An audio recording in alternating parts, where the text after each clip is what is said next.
പ്രശസ്ത ആസാം ഗായകൻ സുബീൻ ഗാർഗിന്റെ ദുരൂഹ മരണവുമായി ബന്ധപ്പെട്ട കേസിൽ നിർണായക വഴിത്തിരിവ്.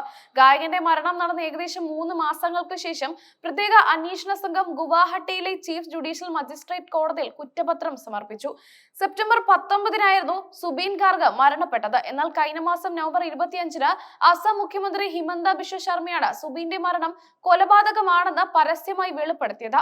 ഈ വെളിപ്പെടുത്തൽ സംസ്ഥാനത്ത് വലിയ കോളിളക്കം സൃഷ്ടിച്ചു. സുബീൻ ഗാർഗിന്റെ മരണം കൊലപാതകമാണെന്ന് മുഖ്യമന്ത്രി വെളിപ്പെടുത്തിയതിനെ തുടർന്നാണ് കേസിന്റെ അന്വേഷണം പ്രത്യേക അന്വേഷണ സംഘം ഏറ്റെടുത്തത്.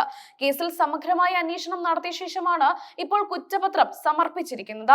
2 പോസ്റ്റ്മോർട്ടം റിപ്പോർട്ടുകളിൽ 300-ലധികം സാക്ഷിമൊഴികൾ, മറ്റ് ഡിജിറ്റൽ തെളിവുകൾ എന്നിവ ഉൾപ്പെടുത്തി ഏകദേശം 3500 പേജോളം വരുന്ന വലിയൊരു കുറ്റപത്രമാണ് SIT കോടതിയിൽ സമർപ്പിച്ചിരിക്കുന്നത്.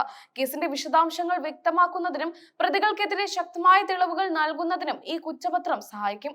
ഇത്രയും അധികം സാക്ഷിമൊഴികളും തെളിവുകളും ഉൾപ്പെടുത്തിയത് കേസിന്റെ ഗൗരവം വർദ്ധിപ്പിക്കുന്നു. സുബീൻ ഗാർഗിന്റെ മരണവുമായി ബന്ധപ്പെട്ട് 7 പേർക്കെതിരെയാണ് കുറ്റപത്രം സമർപ്പിച്ചിരിക്കുന്നത് എന്നാണ് പുറത്തുവരുന്ന വിവരം.